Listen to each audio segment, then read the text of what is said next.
It's the Trupany Show with your host, James Trupany.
Change to our advertised program. We're not going to look at Best of Super Juniors this week. We're going to save that for next week, or possibly the week after. Depends when it finishes and how much we get it watched. But today, instead, we are going to celebrate the lifetimes and careers of the man with the worst personality in the world, Minoru Suzuki. And our beginner's guide to Japanese wrestling is coming up on Minoru's 30th anniversary in pro wrestling. We thought it was time for him to have a light shine on his career, and to help me celebrate the great man himself, I have Mr. Marcus Green of Total Wrestling. How are you, sir? I'm good. Didn't expect to be talking about Minoru, as I usually stay away from him. Even as a viewer, I try to stay away from Minoru. But a great legendary guy, and gonna be cool talking about him today. And also joining me is Chelsea Spollen of ShouldersUp.net. How are you, Mom? I'm doing okay. This is going to be fun, I think. Be a good show. It should be. Now, Minoru Suzuki, as we know him today, he's nearly 50 years old. He still wrestles pretty much better than anyone else on the New Japan roster. He's still a vital guy. He's just come off an Intercontinental Championship run. He held the Never Openweight Championship. Before that, he was GHC Heavyweight Champion. Before that, he had another main event run in New Japan Pro Wrestling. He's done everything in modern day wrestling. He helped redefine what pro wrestling could be in the 1980s, and he was one of the major stars of the birth of MMA in Japan in the 1990s. Chelsea, what are your thoughts when it comes to Minoru Suzuki, and what do you think about this enigma of a man? Well, what's kind of insane to me, just as reading about his career and then watching some stuff to prepare for this show, is, I mean, obviously, every pro wrestling fan who watches New Japan Pro Wrestling now knows about Minoru Suzuki, right? And he's one of those names that everybody's heard of, at least, even if you don't know him. But I don't know that I really realized how versatile his career has really been, or how diverse, I guess I should say. Like, watching matches that he had in 1994 when he was doing straight MMA is a completely different animal from watching matches he had in the early 2000s, where it's sort of like half wrestling, half MMA, and it's completely different from the stuff he does now. And he does all of it really, really well. Like, he always performs at such a high level, but he's done so many different things. It was really impressive when I was watching a whole bunch of stuff to get ready for this podcast, exactly how much this guy has done. Yeah, I mean, he's an evolutionary animal. You know, the guy we see today, I was watching some Noah stuff that he did in the early 2000s, like you said, and he's wrestling Kenta Kobashi. I was watching that this morning, and like you A/B that against the stuff he's doing in New Japan now, and the moves are still the same, but the way he presents them are so different. And the fact that he's developed this character, it's like his character has slowly evolved, while his wrestling style is constantly changing to match up with, or to keep up with the people around him.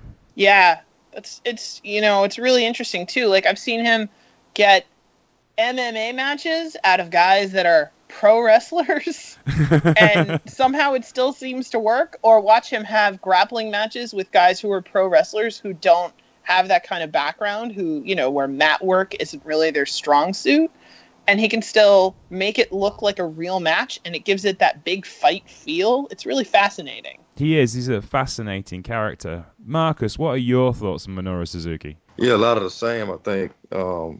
Piggyback off a lot of what Chelsea said.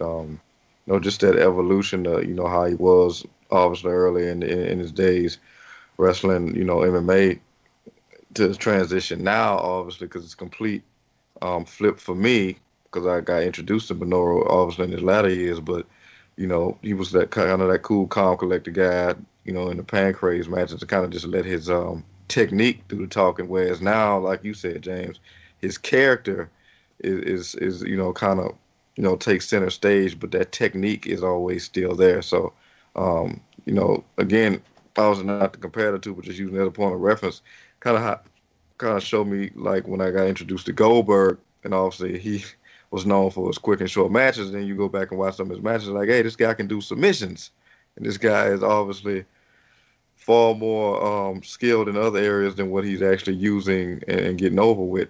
And Minoru is just a guy who, like you said, the guy with the worst personality in the world, but obviously is notoriously known for just giving zero fucks. And just kind of let stuff come to him. So, that's kind of been a mainstay, but how he's kind of used that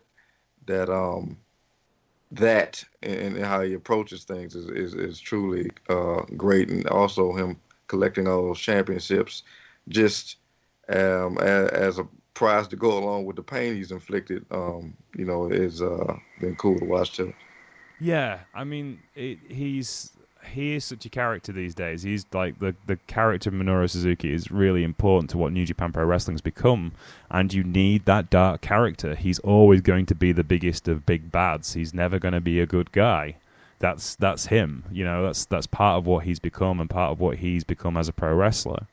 Let's go back to the beginning, though, and it starts with his amateur wrestling career. He was an amateur wrestler in high school, and was nearly made the Olympic team. He was nearly an alternate on the Olympic team, and it was the first time he met Yuji Nagata in 1986, who was obviously an amateur wrestler as well. Now, obviously, we know Yuji is today the head of the New Japan Dojo, and I find it interesting. You've got two characters there that one stayed in the same place and is now highly respected but at the bottom of the card, and the other guy who's slightly older has been everywhere and is still at the top of the card. That's interesting kind of juxtaposition between those two guys for me. Even though they've done just as much in the business, I think finding those two characters and A-being them together as they've literally done everything but separately, that's really interesting to me, and how the two people have forged their careers. So Minoru Suzuki starts training at the New Japan Dojo and made his debut in 1988 wrestling Taiyuki Aizuka. You know the bald guy that beats up commentators in New Japan in Suzuki Gun? That guy. Yeah, him. It was that long ago, because Aizuki wasn't too far off his rookie year either. But soon after he left with catch mentor Yoshiaki Fujiwara, he held the Fujiwara armbar but of course he just calls it an armbar. And they became part of the second UWF. Now, if you go back to the early episodes in Beginner's Guide to Japan, we talked a lot about the first UWF and Satoru Sayama and Akira Maeda and their relationship with New Japan's pro wrestling and Antonio Inoki and breaking away. In the second go-round of the UWF Reborn, Akira Maeda was on his own and he was booking by himself. And they brought in talent from the New Japan dojo. Now, Yoshiyuki Fujiwara had been running the dojo, and Suzuki was his best student. And I believe Maeda bought out the contracts of both of them from New Japan Pro Wrestling so he could have them on their roster, which shows how much he believed in them to be future stars and important to the training schedules of this particular company. Now, Chelsea, you've done a lot of work with me on the Shoot Revolution in Japanese wrestling. Mm-hmm. What do you think that relationship between Fujiwara and Suzuki and Maeda and Suzuki is like, and how do you think it reflects on the business practice here? Oh, man. Well, I don't know about their interpersonal relationship necessarily, but I think it's really interesting to me watching early stuff from Minoru Suzuki's career, because a lot of his early fights that are MMA they look more like wrestling to me than they do MMA fights. Does that make sense? Yeah, it does, yeah. My standard for what MMA looks like in my head for the most part is basically like UFC, or I think I've watched a couple Bellator specials, but I'm used to a really fast pace of MMA where it really looks like two people are trying to kill each other. And it's interesting that Pancrase, to me, kind of looks more like shoot wrestling. It looks more like half fiction, half, okay, we're going to do this because it actually looks really good and we can tell a story with it. It's also, I guess it's interesting, I didn't know prior to researching for this podcast that he had this that sort of mentor-student relationship with Fujiwara, but it makes a lot of sense because I think of Fujiwara as a guy whose pro wrestling matches, even when he's doing something that's, if you really think about it, you're like, okay, that's not really a fighting move you could use to take somebody down in combat. His matches usually look very realistic. You believe them when you're watching. You believe who wins and you believe who loses. And that's something Minoru Suzuki is definitely like. I mean, I've watched him do some stuff in New Japan recently where if you really think about it, you're not going to be able to suspend your disbelief. But while you're watching it as it's happening, you don't question it. You just kind of live in the moment of it. I don't know. It makes sense to me that I think, I'm sorry, I don't know how to articulate it. It makes sense to me that Minoru Suzuki is part of this particular wave of that wrestling tradition, although that wasn't something that I had in my head prior to researching this for this podcast. Like I never thought of him that way. It just kind of made, like, I just think of him as like the scary guy who shows up and beats people up with chairs and chases them around the arena, and we joke about him being the murder dad, but he's murder dad in another sense too, and then he was like one of the fathers of this particular style of wrestling, which is really cool. Yeah, I agree with you. I mean, it is. I'm sure Marcus can actually probably put more light on it than me because I've kind of known him throughout his career. So Marcus, you've known him as Murder Dad Minoru Suzuki. Going back and watching his early days in UWF and PWFG, what is the difference between those two entities of Suzuki? I mean, really, it's kind of just a foundation to be that crazy, murder dad. Like Chelsea said, you wouldn't expect him to, have that interconnection with somebody in a mentor-mentee relationship. But it really makes sense because now he comes off like somebody who's just a self-taught savage.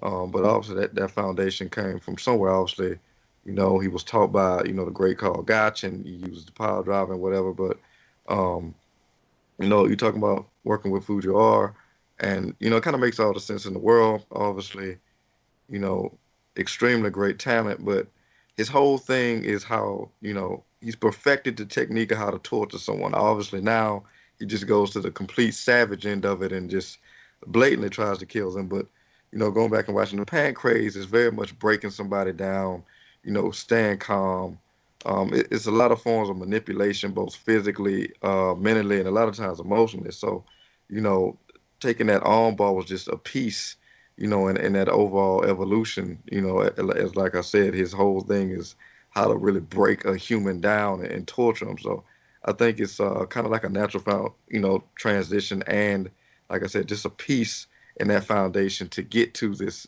crazy murder dad who is no longer just starting off calm and then letting the work speak for him. He's going to kill you in just several different ways now. Well, let's have a look at this section of his career and just give you a timeline. So he joins New Japan Pro Wrestling in 1988. He has his rookie year. He moves to UWF in late 1988. And UWF is a massive hit at the box office. They fill the Tokyo Dome within a year of their first matches. And Akira Maeda is on top of the world. But by the very nature of this particular wrestling style, they can't run shows on a weekly basis. So let's give you an example now. Like Noah, New Japan, All Japan, they do 2 weeks on, 2 weeks off. They have a rotation of main events that everyone gets rested, and most of the time you're in tag matches. Now, don't get me wrong, that is an incredibly tough schedule. It's one of the toughest schedules in pro wrestling. However, UWF is full-on contact. Now, the matches in UWF and PWFG weren't shoot matches. They were not real contests.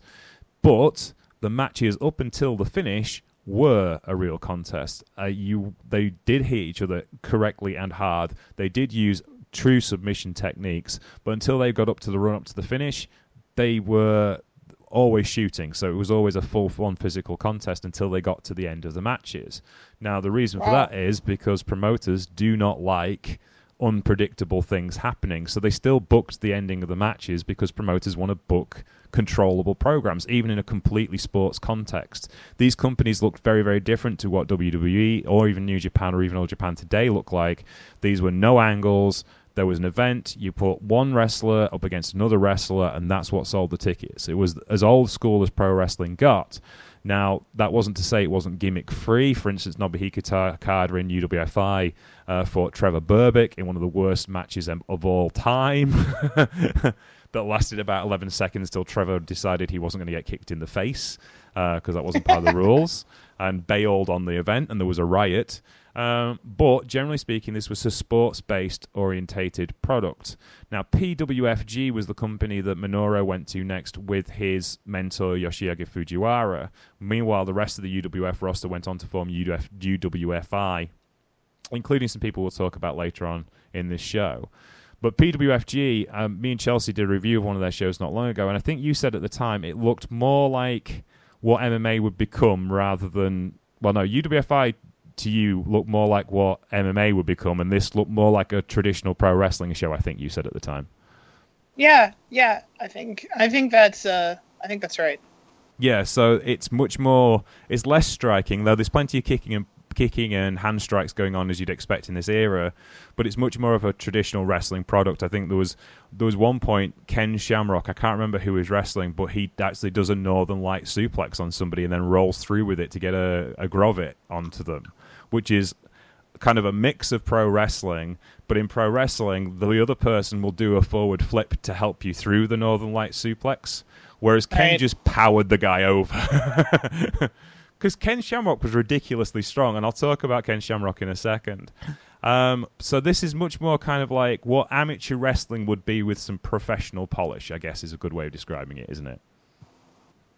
Yeah, actually. And it's really interesting because I was just thinking while I was listening to you talk about that, James, I was thinking about how I feel like right now in modern American wrestling, WWE is kind of fixing their sights on how do they integrate MMA style pro wrestling into their product.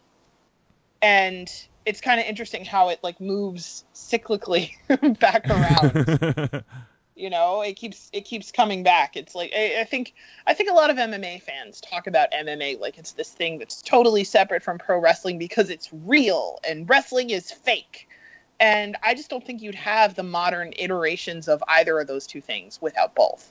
No, you wouldn't. I mean, like, as an example, I will use this as an example now. Ken Shamrock, who is in the UFC Hall of Fame, one of the greatest shoot fighters that ever lived, started his life as a pro wrestler, went to the Malenko school, and he saw a videotape of PWFG, and he wanted to go wrestle in that promotion, and their booker happened to be at the Malenko school, and he said, well, show me what you can do, and there was a couple of PWFG fighters who were training there, and Ken managed to keep them down. He managed to wrestle with them for 20 minutes, and he beat them in a straight-up shoot fight.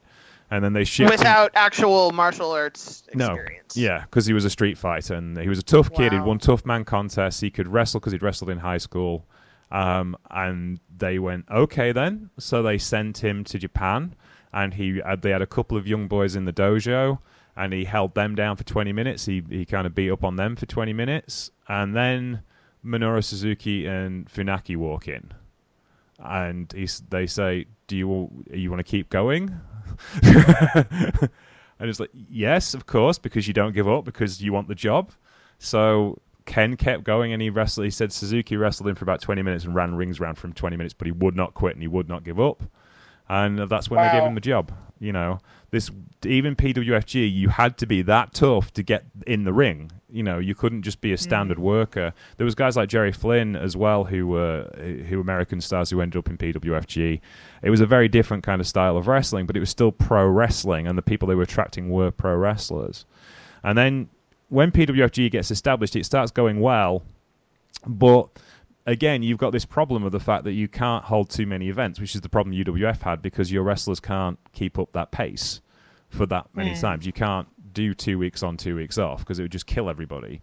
So they're starting to try and use gimmicks to try and increase their popularity, and Fujiwara starts relying on a lot of lucha ideas and a lot of lucha presentation, and the roster don't like it. So they break away from PWFG and form Pancrase. And that's the basis of where things start. So, Marcus, what were as usually the first one to look at Pancrase this week as something completely new? What's your kind of impressions of Pancrase as a company? I thought it was really cool, and you know, kudos to those guys for, you know, breaking away. Obviously, lucha, you know, not to take anything away from them, but a lot of times when you're watching that, like when I'm watching, like, you know, some of those guys on 205 Live, things on Lucha Underground, what have you, a lot of times it's kind of hard to suspend your disbelief when you can literally see, you know, from start to finish, the setup to how something has to go with a lot of those moves. And with, you know, watching Pancrase, it's kind of just, you know, it's like how much we praise Zack Sabre Jr. It's just beautiful watching how somebody can transition from one move and go to the next. And, you know, Suzuki, you know, was really a master of it. And to go with what Chelsea was saying, it's kind of, you know, crazy how you see the evolution of, you know, well, obviously what MMA to wrestling today, because our perception of UFC is, like Chelsea said, it's kind of like, you know, beating a guy up if you know, have him in a submission or a certain guard. So it was kind of weird for me watching Pancrase and seeing somebody like Suzuki have somebody down and a guy not trying to like do a hammer fist to his head. I'm not used to that. Yeah. So you know, it was kind of like fish out of water, but it made it, you know, more fascinating to watch, because then you get more methodical on how you escape something like that, or watching somebody's frustration. Because if, you know, you find somebody like Suzuki, like I said, he's staying calm through everything. And a lot of times Suzuki was smaller than a lot of his opponents. So being able to control them was even more important and even more frustrating to them. So naturally, you would probably want to hit him in the head, which, you know, like you said, kind of something that kind of evolved and what we now get with UFC. So it was just really cool just watching just truly how methodical that type of technique is, as opposed to, and like I said, not to disrespect anything with lucha, but it's just so many more facets to taking control when it comes to that shoot style. Yeah, just to give you a kind of like a wider picture of what Pancrase was about. Pancrase started off was going to be just another wrestling promotion, but Karl Gotch, in conversations with Ken Shamrock and Minoru Suzuki and Matsunaki Funaki, said, well, why does it have to be a booked wrestling promotion? Why can't we do this for real? Because Karl Gotch had come in as a trainer, as they no longer had Fujiwara as a mentor. Karl Gotch, and we've talked about Karl Gotch before, and his how can I put it, his inspiration behind New Japan Pro Wrestling and what strong style would become, his inspiration behind the first UWF and what that was trying to achieve. Karl Gotch was very much in the forward seat of what pro wrestling would evolve into, because he always wanted to move the art form forward, to the point of, he got blackballed in a lot of places because of his attitude towards pro wrestling and trying to move the art form forward. He'd been to Wigan and he wasn't that popular there when he left. He was not that popular in North America. In fact, Buddy Rogers had him blackballed in North America. He ended up in Japan because no one else would have him. But he finds this home in this idea of shoot-style wrestling. Now, the promotion used the basic rules of pro wrestling and what you see in pro wrestling as the basis for Pancrase and that rule set. So you had strikes, you had no open, no closed fists. You could still use the ropes to break, and it became about submissions and knockouts, no longer about pinfalls. Chelsea, what are your first impressions of this company? Now you've kind of like seen Suzuki grow, and you've watched PWFG and UWF and seen the evolution. Do you think it kind of predicted where MMA would go, or did you see it as a jumping off point? Or what did you feel about the presentation? So, I don't know. It's interesting. I think one of the first things that stood out to me is that every Pancrase match I watched feels very short. Yes. Which is similar to, I think, how UFC is now. It's also interesting that because it's kind of presented like a wrestling product, right? It feels different from how an MMA product is usually presented. I don't know that I can totally put my finger on it. I think part of it is because it's in a wrestling ring. But, even though it's presented like a wrestling product, the thing that captures your attention that makes you want to watch a fight is really kind of staked pretty much just on the reputation and charisma of the performers themselves, because like you kind of said before, there's no storytelling leading up to it. It's not like there's somebody gets on a microphone and cuts a promo about, I'm going to beat the crap out of you, and the other guy does something, like there's none of that. It's just like, hey, these two guys are going to fight, and they do.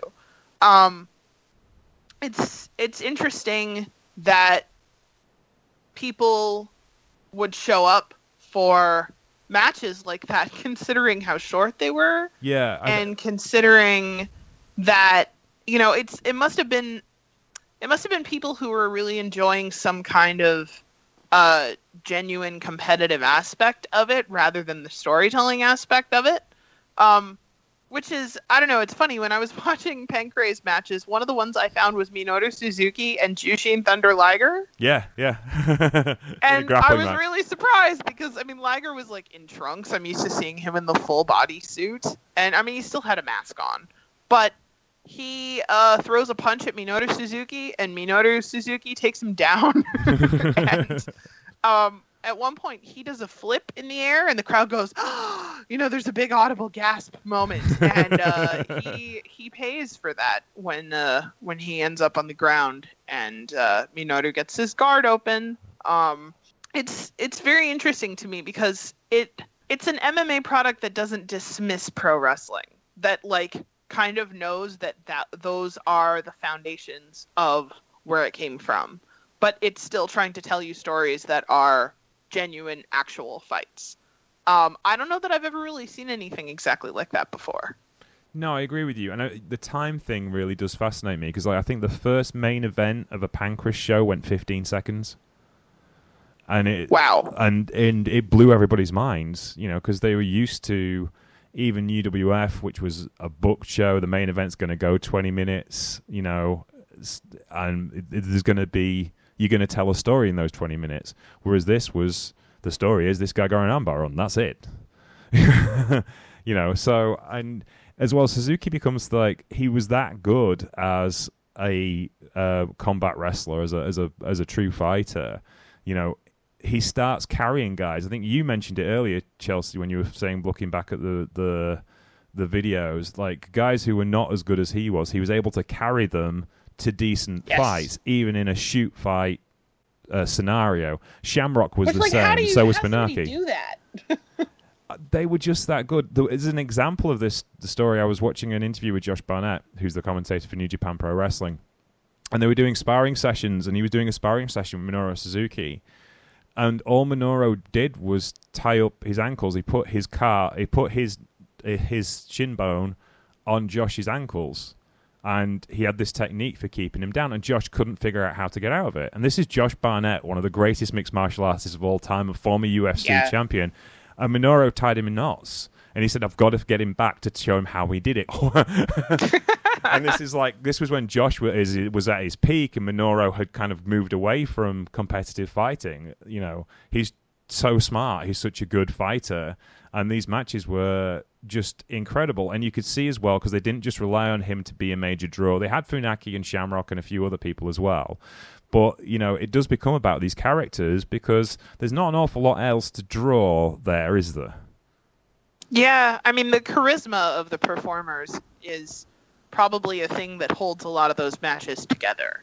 You know, like some of the guys Minoru had matches with, I'm watching them and I'm like, I don't know who that guy is, but there's clearly something interesting about him. And then, you know, the match will last like 30 seconds. And maybe the thing that's interesting sometimes is like their determination, because Suzuki is always really scary. Like he comes across as so intimidating. That particular thing about him hasn't changed.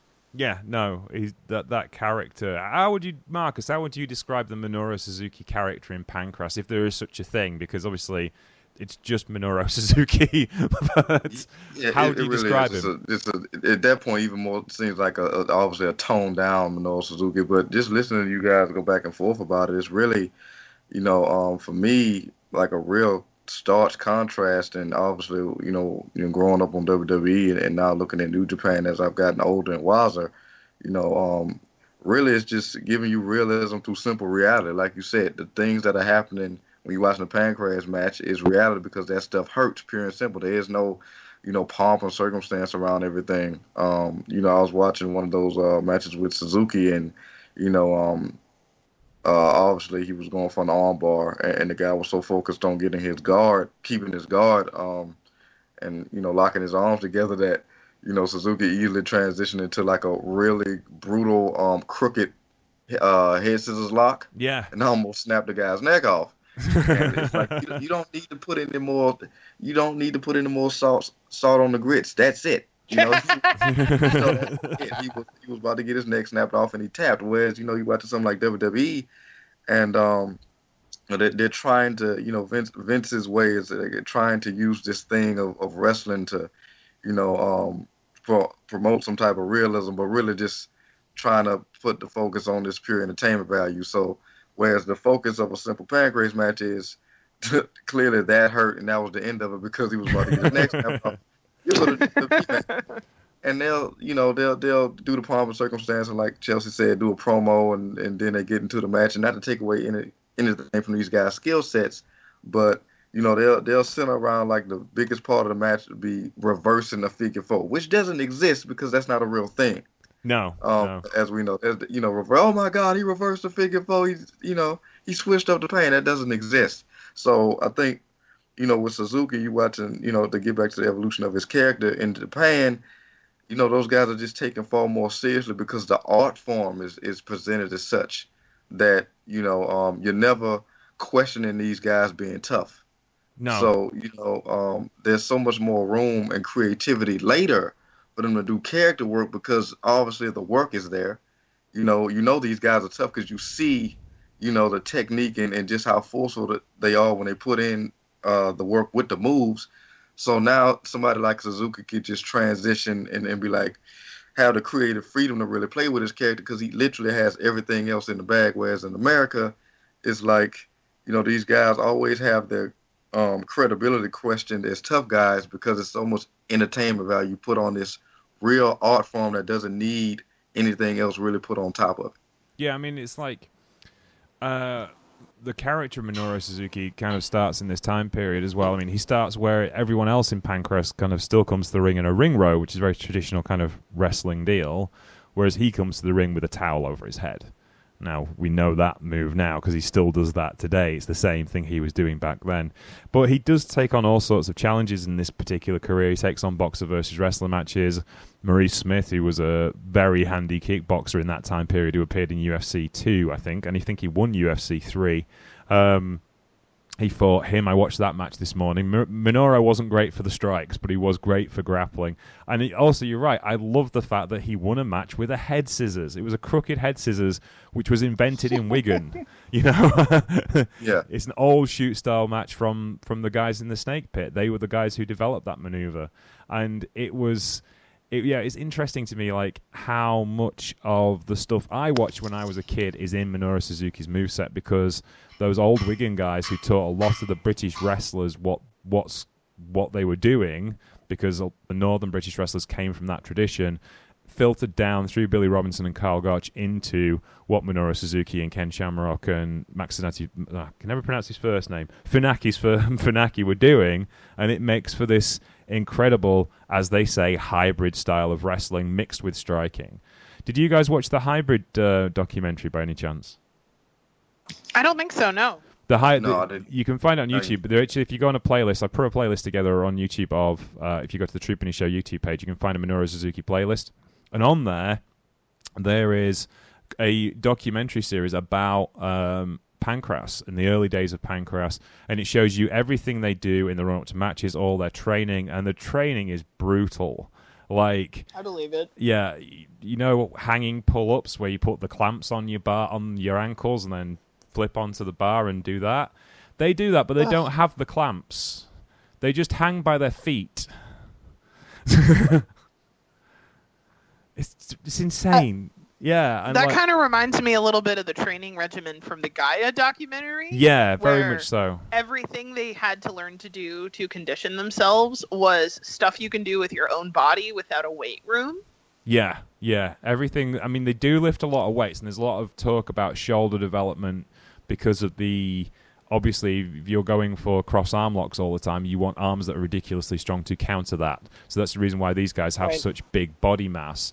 But also, they're the first guys I saw with the kind of body shape that's pretty popular in pro wrestling now, the kind of body shape that Finn Balor has, that very lean look, lean down, stripped down. In fact, Minoru Suzuki doesn't have that look anymore, and that's probably to do with the fact as he got older and injuries started to build up, it was better to have some padding around him rather than take bumps straight onto muscle. So, you know, they were the first guys to have that lean, stripped down look, what we kind of expect a modern wrestler to look like Will Ospreay looks like Kushida looks like to an extent. You know, they were built like that as opposed to built like in a traditional heavy, thick set, squat kind of wrestler kind of way. That's interesting. And when you were talking about that, it kind of, for some reason, because obviously, like I said, I didn't get a chance to catch that, but I would imagine it's brutal, you know, to be able, like I said, just the sheer technique and thought process that goes into just, you know, preparing for one of those matches and what you have to do doing it. But it kind of reminded me because I was watching like a UFC training camp or whatever, and it reminds me of the exercise. I don't know I forgot the exact name, but when they have somebody like a bad luck Fale, say stand there, and then they have a partner like somebody like Finn Balor, just like crawl on them for like 20 minutes until they can't go anymore. Just crawl around, just literally just crawl around their body, and have the guy stand there. It's like an endurance exercise and something else. But that kind of reminds me of what we get, like you said, on the ground when a guy's riding someone and then making those transitions, kind of spider-like almost. So I would imagine only what else they have to, you know, do to stay in shape for that, because obviously you need a strong core and obviously great hand strength for wrist lock and arm lock control and all that. So I would imagine it's brutal. Yeah, it just is brutal. Now, if you've ever played Tekken, you may have also seen Minoru Suzuki wrestle, because in this time period he actually becomes the what's the phrase there? I've got it written down here. I can't remember what it's called. Motion capture. There you go, motion capture. He becomes the motion capture actor for the character King, who was actually based on Tiger Mask, which is a bit of a weird kind of crossover, but there you go. But again, Satoru he physically doesn't look like either of those guys, which is really interesting. But once I found that out, I realized he moves like them. Yes, he does. It is really strange, isn't it? Because I haven't played Tekken in a while, but I'm going to have to go find a emulator for Tekken, because I don't think I've got anything I can play Tekken on at the moment. I'm sure I can find one on the internet somewhere. I think one of his finishers is basically a Tiger Bomb. Yes. Yeah, it will be, because there was a couple of games in that time period, especially the Japanese-based games, that used one of the characters, and one of them was called Dynamite Tommy, which obviously is based on the Dynamite Kid, Tommy Billington. So Yeah, it was interesting how gamers who got influenced by pro wrestling in the 80s and 90s and kind of filtered it into their fight games. Now, over the 10-year period, Pancrase kind of became much bigger and bigger and kind of came closer and closer to what MMA looks like today. But Minoru Suzuki kept going through this time period. He becomes the king of Pancrase at one point, but generally speaking, his body begins to break down, and he realizes that he can't keep up a full schedule of shoot fighting. Towards the end of his Pancrase run, he becomes much more involved in grappling fights with no striking involved to give his body a rest and a chance to still be competitive. But into the early 2000s, he decides it's time to give shoot fighting a rest and go back to being a pro wrestler. And as such, he signs on with New Japan Pro Wrestling as a freelancer. He has a run there. He has a run in Noah. He does win the IWGP Tag Team Championship with his old friend Yoshihiro Takayama, who was in the UWF with him. And then he begins his first extended run in 2006 in All Japan Pro Wrestling, turning up to challenge for the Triple Crown. And really the start of the character that we know Minoru Suzuki as today. He starts a long-standing feud with Kojima, and this All Japan run becomes kind of a signature period for him where he kind of like finds his feet as a pro wrestler. So what do you think of this particular period, Chelsea, of Minoru Suzuki trying to evolve himself yet again? So it's really interesting because when Minoru Suzuki slows down to give himself a chance to be in matches where... Sorry, let me start again. It's interesting because when he starts to slow down as an MMA fighter and he gets back into pro wrestling, his matches become so much more interesting to me personally. That guy has such a presence about him that can really lend itself well to telling a story, and it's nice watching those All Japan matches to see this guy who, I've been watching a bunch of the Pancrase stuff leading up to it, where, I know he's really talented and I know he's really interesting, but a lot of his matches were so short. And then suddenly seeing him have like a 15-minute match, a 20-minute match, where he's still doing really interesting, really intricate-looking things, but it's weirdly less violent and more fun. To me, that was really refreshing. I really enjoyed that. I kind of get the sense, actually, that when he started in All Japan, because I watched 2-3 matches from right at the beginning of that period, I kind of get the sense that he was enjoying himself more than he was at the end of his career at Pancrase, because his matches look like they're more fun. Does that make sense? Yeah, I can agree with that. Yeah. I think that his character has been so consistent throughout his career, but it's really interesting that his style has evolved so much through that. Like, the thing that I think he does, it's not like he subtracted any of the viciousness of his character. He's still hyper competitive. He's still gonna make sure you pay for it if you land any blows on him. But I don't know how to describe it. Like, the matches are less violent, but they're still really, really intense. He never loses that intensity, even though he's doing stuff that's less physically demanding. You never lose the sense of danger there, do you, with him? Yeah. He's always very scary. You can tell a lot of his opponents, even in just a straight wrestling match, look nervous about wrestling with him, or they got down into themselves like, okay, I have to steel myself for this because I'm about to get my ass kicked. That's kind of always how people react to him, and he always deserves that reaction. It never feels forced. Yeah, it reminded me of something Jim Ross said the other week on his show. He was retelling a story about the fact that he was at some meet and greet somewhere, and for the first time, Danny Hodge and Billy Robinson met each other. Despite the fact they're in like their early 70s, Billy's eyes never left Danny. Wow. Because they're both shooters, they're both badasses, and Billy never stopped looking at what Danny was doing. Pleasant, cordial, very nice to catch up, but because they're two gunslingers, and that's the kind of feeling you get with Minoru Suzuki. He is one of the most dangerous men that ever lived as far as like combat sports is concerned, and he never loses that within his character. Marcus, how does that character kind of develop then through this run in All Japan Pro Wrestling? Do you feel that, and his run up to the modern day, do you feel that work he did in MMA enabled him to do this, or do you think he would have been able to do it without that MMA run first?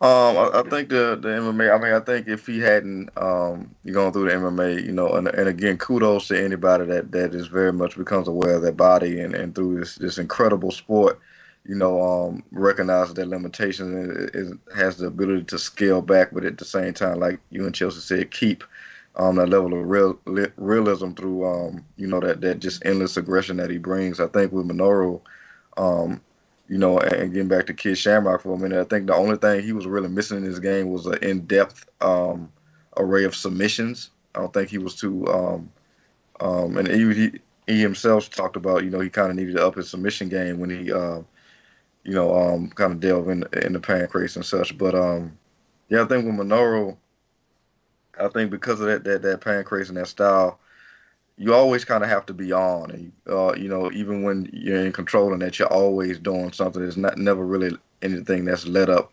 You don't really get a break physically or mentally. You always have to be thinking of, not only what you're doing, but what your opponent is doing or what they can do should you, not be doing this or don't do that. Or it's very, mental chess.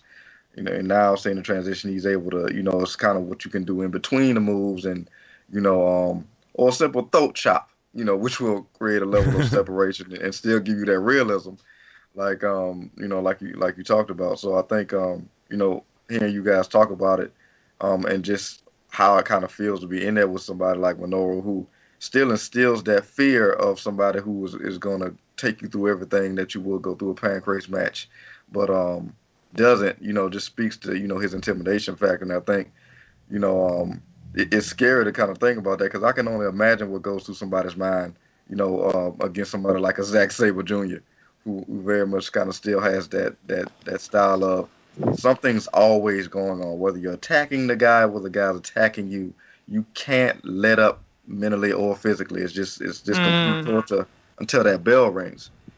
So, with Minoru, like I said, kudos to him for recognizing his body's limitations and being able to kind of downgrade his style, but keep that fluid aggression in it. And I think with, like you said, going back to your original question, James, I think it's kind of hard to say, because I just think there's nothing the man can't do. But I think that style, being able to push his body to where it did to kind of make him into that transition, I think it's definitely it definitely helped. Yeah, I mean, I'll talk about this in a little bit, but to me, he's a guy that just embraces the environment he's in all the time. All Japan Wrestling is different to what New Japan Pro Wrestling is, and certainly very different to what Pancrase was, or even the UWF or PWFG was about. Kings Road style, we've talked about it a lot before in this series, about it's about building moves together. And I was watching a match he had with Kenta Kobashi, which is in Noah, obviously, but it's still a Kings Road style company. And those two styles he has meshes really well. That style that Minoru Suzuki has that can adapt to the things that are going on around him to tell the story and get the best out of his opponent, at the same time highlighting what he can do really, really well. He adapts that so well to whatever situation he's in and wherever he's wrestling or whoever he's wrestling for. He knows exactly what to do to make things work the way he wants to. Now, All Japan Pro Wrestling, he has a run there for 4 years, and then moves on to New Japan Pro Wrestling, and begins the run that we kind of know him as today, and probably most associate with him today. He's got the shaved head with the different patterns shaved into it. At one point, he has a spider pattern shaved into it, but his signature haircut begins in All Japan Pro Wrestling. By the time he gets to New Japan Pro Wrestling, he's a well-rounded main eventer who's wrestled everyone on the Kings Road circuit. He is well-known. His attitude is well-known. His respect is well-known. And he comes to New Japan Pro Wrestling, and the first person he attacks is Satoshi Kojima. And he takes over Kojima Gun, which becomes Suzuki Gun. And the Minoru Suzuki we know and fear today is born. So, Chelsea, what are your thoughts on Minoru Suzuki's New Japan Pro Wrestling run from 2010 to now? I know you've seen a lot more of the later stuff, and you've probably seen bits and pieces. What do you feel his character has become, and what do you feel Suzuki Gun has become? So it's really interesting because I feel like without having all the prior knowledge of his career, watching him in New Japan Pro Wrestling, he still just always comes across as so legitimate. Like, there's never any moment where you question his authenticity. You know what I mean? Even when you're watching, like, as a hardcore smark who watches a lot of wrestling and tweets about it all the time, it's really hard, I think, to suspend the part of your brain that's always thinking about, well, how does this play out in real life? But Minoru Suzuki is that character actor who I forget who he is underneath the character. I almost never think about that when I watch him wrestle. That's true from the stuff I've watched from the early 2000s where he's in All Japan. It's true with the stuff that I've seen him in New Japan. It's true the stuff I've seen him in doing New Japan now.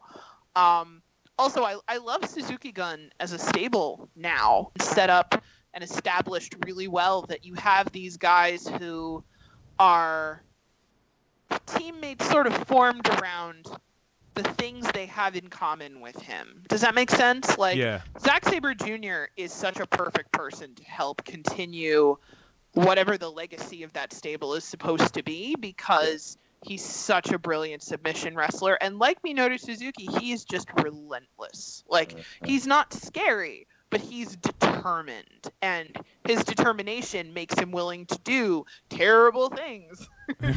You know, it's really fun to watch. I think Minoru Suzuki is a guy you can book an entire group of other guys around successfully.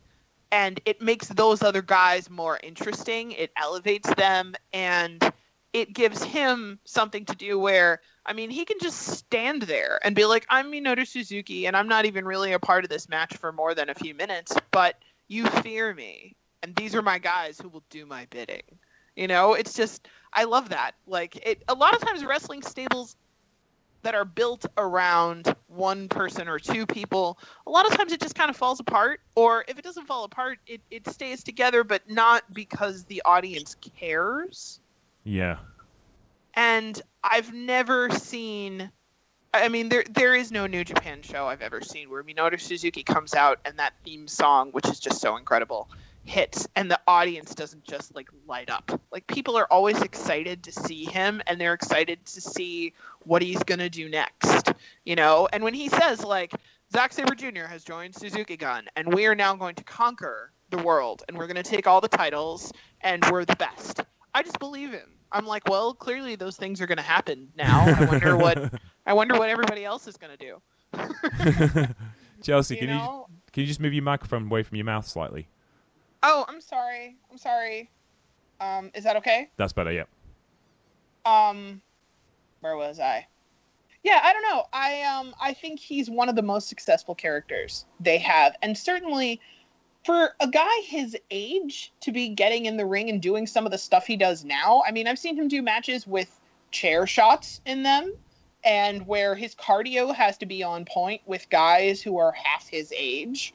And, you know, he just runs around terrifying everybody, and it never feels like he's out of place. It never feels like, unfortunately, sometimes with the third generation guys, you do get those matches where you're sort of like, all right, you were really amazing at one time and I still respect you, but I don't necessarily want to watch you wrestle that younger guy because it's not that interesting to me. I never feel that way about Minoru Suzuki, ever. Like, if he's there, I'm fully invested in what he's doing. Yeah, I completely agree with you. I mean, like, I love Tanahashi and Kojima and Aizuka and Nagata, and God bless them for what they've done for the pro wrestling business. But they're not vital components to what New Japan Pro Wrestling can do. You can ship Nagata off to All Japan for 3 months, and it won't affect what you're doing. Yeah. You know, and I'm not knocking Yuji for what he does, because he's absolutely astounding. He's still astounding now. You know, and one day we should do a special on him because he's done amazing stuff. But Minoru Suzuki is an enigma of a character that really draws you into what that show is about. You want to know what that guy's doing next, you know. Marcus, Yes. what are your thoughts on the character of Minoru Suzuki now in comparison to back then? Kind of asked you this question before, but thinking about what you see now in the ring, where do you think Minoru's gone? Where do you think he could go? I mean, I guess the sky's the limit. I don't know where he can go from here because it seems like he really is on this just perfect, train of momentum right now. And I think, like I said before, that foundation laid, with just everywhere he's been and everything that he's done, the build up that arsenal and kind of like a revolver. Going back to your gunslinger reference, talking about those two guys who masters of the shooting, won't take their eyes off each other.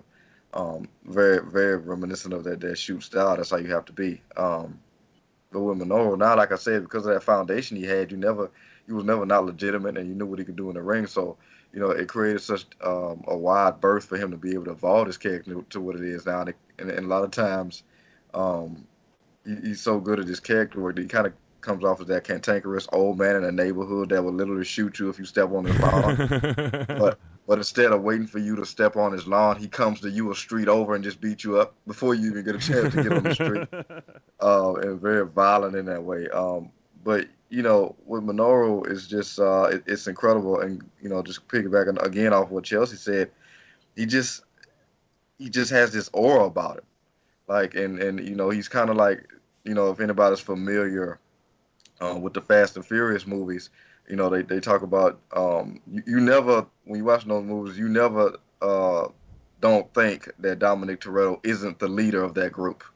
And even in the movies, I think somebody said, Dominic, which is his name, they say he's like gravity. He pulls people into his orbit. I think that's very much what Minoru is. You look at that group, and a lot of times, like Chelsea said, you put somebody center around one guy. Sometimes he can get lost in translation, or sometimes somebody in the group can stand out so much that it almost seems like they should be the leader. And credit to Chaos and Lij and Bullet Club, but with Suzuki Gun, there's never a question, in that pack of wolves who the alpha is. Yeah, From the theme song to just them doing the entrance as a group. And those guys coming down the ramp, and then you just see Suzuki come out last and just go through all of them. Like, he walked through all of them, with that towel and just that menacing grimace. And, even somebody, like I said, I wasn't too familiar with the being extensive about his career, but just if you turn on a New Japan show for the first time today, and you watch that entrance, you're going to know he's the leader of that group. And you're going to, even if you've never seen anything, you're going to be interested in what that guy has, because he has just such a legitimate aura about himself that he's going to intrigue you. Now, obviously, he's going to go from 0 to 100 really quick and kind of, go off the rails from there. But, Suzuki is, like you said, he's an enigma, and he's a one-of-a-kind guy. And just, we're not going to really see too many guys like him again. He's very much in the realm of an Undertaker. There's just an aura about that guy that you just cannot recreate. You cannot, almost put it into words. It's just something. He has no equal. There's nobody you can swap him out with who is who replaces his energy exactly. Exactly. Yeah. I mean, the other thing as well, just to round off his kind of history, he does have that 2-year stint in Noah. He wins the GHC Heavyweight Championship. But as far as his evolution, it's no real different. He has some fantastic matches with Naomichi Marufuji, which you should go watch. Though it starts to be a bit of a grind on the draw of Noah, and when they finally leave Noah after Noah is bought out, and the end comes to the New Japan Noah agreement, he heads back to New Japan Pro Wrestling, and he wins the Intercontinental Championship, which we've just seen. He just lost it to Tetsuya Naito. But the one thing I did want to talk about to round this episode off is his love of pro wrestling generally. A lot of the shoot guys, if you listen to Josh Barnett, whose wrestling I do adore, he's the kind of wrestler I grew up on, but he has a very set way of understanding how pro wrestling works, and he wants wrestling to be done a certain way, to be appreciated a certain way. And that's not to say he's against running the ropes and he's against angles and one thing or another, but he wants it to be kind of in a shoot style. And he can still make that entertaining, he can still make that a great match. But Minoru Suzuki, despite having a very similar background, loves Joshi. adores Joshi. He's really good friends with Mika Satomura and Aja Kong. And he goes and Didn't you say he's part-time at New Japan Pro only so he can still have tag matches with Aja Kong and another promotion? Yeah, I'm not sure that that's actually like the rules, but he is a freelancer. He's not contracted to New Japan Pro Wrestling. He can wrestle for anyone he wants in Japan, so long as it isn't direct competition. What a badass. Yeah. So he goes off and he tags with Young Kasai and Aja Kong because they're really good mates. So like Young Kasai from Freedom's the like completely insane aerial hardcore wrestler. Really good mates with him. Likes him a lot. Of course he and Aja Kong are like, of course the two most terrifying people in the universe are best friends. Like that's hilarious. And Mika Satomura is good friends with Minoru Suzuki as well. You know, they do photo shoots together. They tagged together against Naomichi Marufuji and Kana, who become Asuka, in possibly the best intergender tag match you will ever see. And Mako got mad with Minori for kicking Kana too hard. It's so funny. It's so like I can't. That match, I love that match so much that I can't actually watch it without like covering my face because I get so emotional. Like it's such a good tag match. It is. It is just a brilliant wrestling match. And Marufuji and Suzuki were at the height of their feud, and Kana and Satomura were at the height of their feud.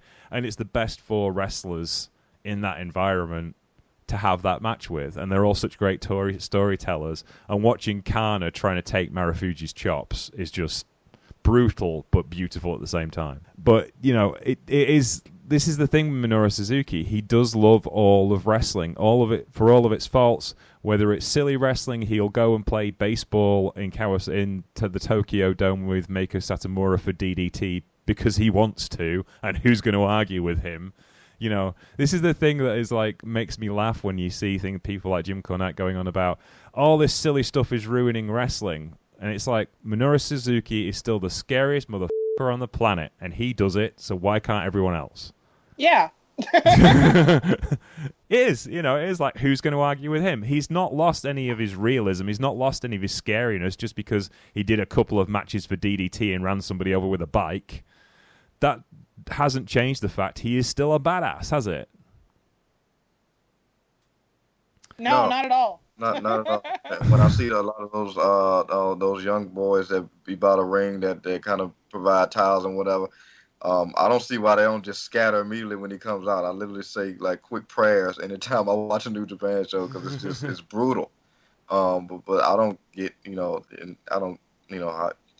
following any type of Jim Cornette logic at this point. It's just like forcing yourself to have a brain for it. But there's no silliness. Like I said, at this stage in his career, he has that creative license because he is one of the most legitimate guys ever. Yes. And, he can do that because, he can, go through all that stuff and then come right back and take you down and take you right back to a Pancrase match if he so desires. And then there's nothing you're going to be able to do about it because you're going to be sitting up there like Josh Barnett wondering, how in the hell did he break my guard? Before you know what, the match is going to be over. Did you guys watch his match with Mio Shirai? I've seen it, yes. From Pro Wrestling Wave. I love that match because you can tell, even though the storyline in that is that he's big and scary and she can't get, it takes her forever in that match to be able to successfully land a blow on him that generates any kind of impact. Like, she will punch him as hard as she can and it barely does anything, and then he will just chop her in the chest and knock her down. And it becomes comedic instead of really, really scary after a certain point, even though neither of them really breaks character. And I love that match so much. I was just enchanted watching it because you can tell that they're both having a really good time. I don't know even how I know that. You can just tell. Like, I don't know. I was thinking about it, James, because you were talking about how much he loves pro wrestling. And watching that, I was like, I totally believe that. He doesn't think of himself as above any of it. He wants to make cool art and considers the art form more important than any particular like prideful feelings he might have about it. Like, it was really funny watching him toss a 90-pound soaking wet Japanese girl who is, superb wrestling technician. Mio Shirai was amazing. Just like, toss her around like she weighed absolutely nothing. And then when she finally lands a blow on him, the entire audience just gasps in unison. Yeah, it was absolutely brilliant. And that match was for the GHC Heavyweight Championship because Minoru put it on the line because it was Mio's last tour. She's the only female to challenge for the GHC Heavyweight Championship ever. That's wonderful. And he didn't it wasn't advertised as that. He went to the referee and the ring announcer and said, "This is for the GHC Heavyweight Championship." Because he's that cool. Yeah. That's awesome. Yes, it really, really is. Marcus, what are your final thoughts on Minoru Suzuki? I just think he's an all-around, really just an all-around legend, from everything that he does, both in ring and character-wise. I mean, he already has the grimace on his face coming out the towel. There's already a perception in my mind watching wrestling all these years, and immediately when I see somebody without knee pads, I'm thinking two things. This guy's either, really doesn't really know what he's doing and is kind of dumb for not wearing knee pads, or this SOB is a different level of tough that whoever he's in the ring with is not ready for. And that's Minoru Suzuki. And just the guys, like we talked about, he's just a once-in-a-lifetime guy. He almost comes off as like a comic book villain almost, the way he's presented. But at the end of the day, he truly is, one of the best things that, we've seen in this business in some time, and we're never going to see anything like it again. But again, that's kind of what you want. You want somebody to stand out like a Minoru Suzuki. It's just that it's so rare that you find somebody that great in the ring and has that great of a character that we get it in unison. So I'm just glad to know more about him. Chelsea, what are your thoughts on Minoru? I really just that, he'll always be in the conversation for greatest of all time, and his theme song will always be in the conversation for greatest of all time because it is the best. If you can hear Kaze ni Nare without singing along with it, even if you don't know what it means, I don't know what to tell you. You should give up being a wrestling fan because it's not for you. Well, there is one person that scares Minoru Suzuki, and that's Ayumi Nakamura, who sings Kaze ni Nare, because when he became a wrestler, he heard that song, and he always wanted that song as his theme tune. And when he finally got to meet her, he has to speak in the very posh, formal version of Japanese. He can't speak in his normal Japanese to her because he has that much respect for her. He talks to her like she's a goddess. Yes. Yeah, which, to be fair, she does deserve. She's had an incredible career, and that's kind of awesome that he acknowledges that. It is indeed. So we would like to say thank you to Minoru Suzuki for all the things you have given us and given the pro wrestling industry and the MMA industry in Japan and in North America. You are absolutely amazing. And I don't think you've got the worst personality in the world, but, you show it sometimes. Yeah. The young boys of the New Japan Dojo wouldn't agree with me. Yeah. Anybody that's ever been in within 5 feet of Lance Hoyt. All right, then. Thank you very much for listening to Beginner's Guide to Japanese Wrestling. My name is James Trupany. I would like to thank my guest for today, Mr. Marcus Green. You can find him at Paradox Kid on Twitter. Thank you, sir. Yes, sir. Always a pleasure. And you can find Miss Chelsea Spollen at @shoulders_up, where she usually talks about wrestling. You can find her at Chelsea Comics as well. Thank you very much for your time, Ma'am. Thanks for having me. And you can find me, James Trupany, at Sheriff Lone Star on Twitter, and the show at Trupany Show on Twitter. You can find us on Facebook, The Trupany Show, and on Patreon, The Trupany Show, where you can keep the show free forever for everyone. Thank you very much for listening today. We'll be back soon. Take care, and keep watching Minoru Suzuki, because he probably won't be around for another 30 years. But for now, it's him and the Rainmaker at his 30th anniversary show. Take care. Bye.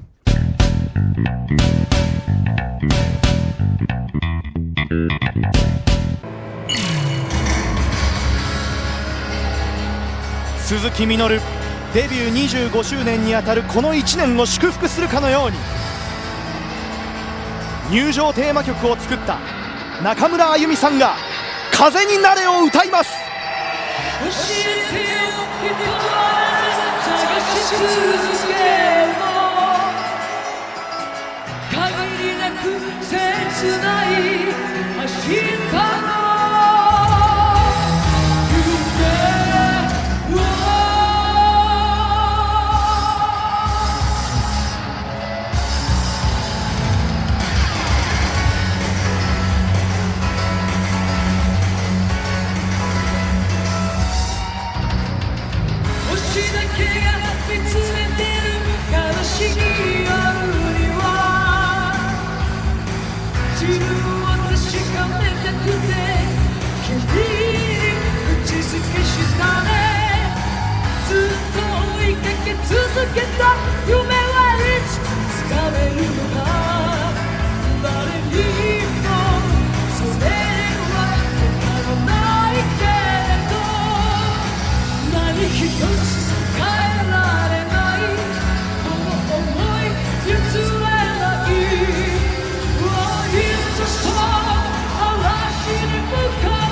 木みのるが姿を見せました。